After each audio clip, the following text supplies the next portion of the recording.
कि उनके साथ कांग्रेस के कैंडिडेट आर्यन खान मौजूद हैं। इंदु, बातचीत कीजिए उनसे कि किस तरीके का चुनाव रहा, तैयारी कैसी रही, वोटिंग परसेंटेज को लेकर वो क्या सोचते हैं और अपील कैसे कर रहे हैं। बिल्कुल बिल्कुल विजेंद्र, मैं बात भी करूंगी। हमारे साथ में देखिए, क्योंकि कांग्रेस के प्रत्याशी जो है वो यहाँ पर मौजूद है, आर्यन जुबैर हमारे साथ मौजूद है, उनसे बात कर लेते हैं। आज वोटिंग और आप खुद यहाँ पे आप देखिए मतदान करने पहुंच रही हैं, किस तरह से इस बार की तैयारी रही कांग्रेस पार्टी की अगर बात करें तो क्या आपको लग रहा है? नहीं, बहुत अच्छा चुनाव लड़ा है कांग्रेस पार्टी ने। कांग्रेस की विचारधारा पे, विकास और भाईचारे पे हमने चुनाव लड़ा है। आप विकास की लगातार बात कर रहे हैं, भाईचारे की लगातार बात कर रही हैं। इसके अलावा अगर वोटिंग परसेंटेज की बात करें, क्योंकि रामगढ़ की जब बात होती है काफी ज्यादा जागरूक यहाँ की जनता है, इस बार का वोटिंग परसेंट क्या लग रहा है? क्योंकि 2,74,000 जो मतदाता है वो यहाँ पर आज मतदान करेंगे और भाग्य का फैसला होगा।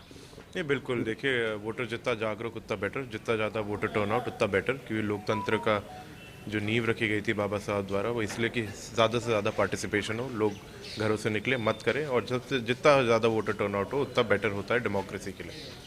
बिल्कुल, डेमोक्रेसी की लगातार यहाँ पर बात हो रही। कौन कौन से मुद्दे जो हैं वो इस बार रामगढ़ के चुनाव के अंदर हमें देखने को मिले? कौन कौन से मुद्दों पर इस बार कांग्रेस पार्टी ने जो है चुनाव को लड़ा? ठीक है, विकास और भाईचारा पे तो अब हमारा मेन थीम है ही, लेकिन उसके अलावा पानी की बहुत ज़्यादा समस्या है जिसको हम सॉल्व करेंगे, और बेरोजगारी एक बहुत बड़ा मुद्दा है जिसको लेकर हम आगे बढ़ेंगे। इंफ्रास्ट्रक्चर कॉन्स्टेंटली डेवलप होता रहे, ये तीन हमारी प्राथमिकताएं हमेशा रहेंगी।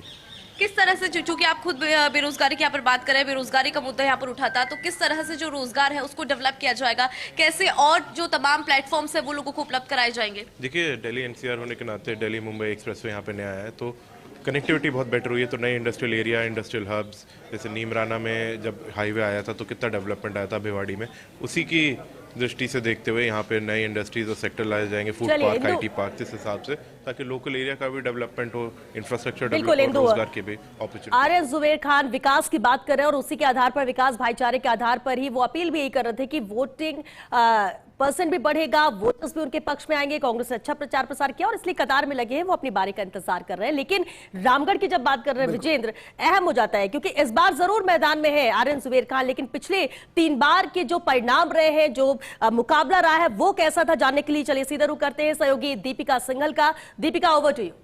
बिल्कुल श्वेता, एक तरफ तो यहाँ पर सहानुभूति फैक्टर है तो दूसरी तरफ धार्मिक गोलबंदी भी यहाँ पर किस तरीके से देखने को मिली वो हमने सभी ने देखा। लेकिन बीते कुछ चुनावों का किस तरीके से यहाँ पर स्थिति रही है, परिणाम रहा है, वो बता देते हैं अपने दर्शकों को। रामगढ़ सीट की हम बात कर रहे हैं तो सबसे पहले 2023 की बात कर लेते हैं। पिछली बार का जिस तरीके से चुनाव रहा था उसमें प्रत्याशी थे जुबैर खान, जिनके निधन के बाद ही यहाँ पर उपचुनाव हो रहा है। जुबैर खान कांग्रेस पार्टी के कैंडिडेट, 44.04% उनका वोट प्रतिशत जीत हासिल की थी और हार का सामना करना पड़ा था सुखवंत सिंह को, जो कि भारतीय जनता पार्टी के प्रत्याशी थे। उनका जो वोट शेयर रहा वो 35.08% रहा। तो 23 का ये स्थिति रही, 23 का ये परिणाम रहा। और अब 2018 की बात कर लेते हैं। 2018 में साफिया जुबैर यहां से कांग्रेस पार्टी की कैंडिडेट थी, जीती वहां से और वोट शेयर उनका रहा 44.81%। तो दूसरी तरफ सुखवंत सिंह भारतीय जनता पार्टी के कैंडिडेट थे, हार का सामना उन्हें इस बार भी करना पड़ा था और इनका जो महज वोट प्रतिशत रहा था वो 38.23% था। तो 2018 की यह स्थिति थी रामगढ़ विधानसभा चुनाव की। तो 2018 और 2023 की हम बात कर रहे हैं तो यहां पर भारतीय जनता पार्टी को सिर्फ और सिर्फ हार का सामना ही करना पड़ा था। लेकिन अब 2013 की बात कर लेते हैं। 2013 में यहां से भारतीय जनता पार्टी ने जीत हासिल की थी और उस समय ज्ञानदेव आहूजा भारतीय जनता पार्टी के कैंडिडेट थे, 47.18% उनका वोट प्रतिशत रहा। तो दूसरी तरफ जुबैर खान कांग्रेस पार्टी के प्रत्याशी थे, हार का सामना करना पड़ा यहां पर 2013 में और इनका जो वोट प्रतिशत था 44.21% था। श्वेता, ठीक है, वापस आएंगे दीपिका आपके पास।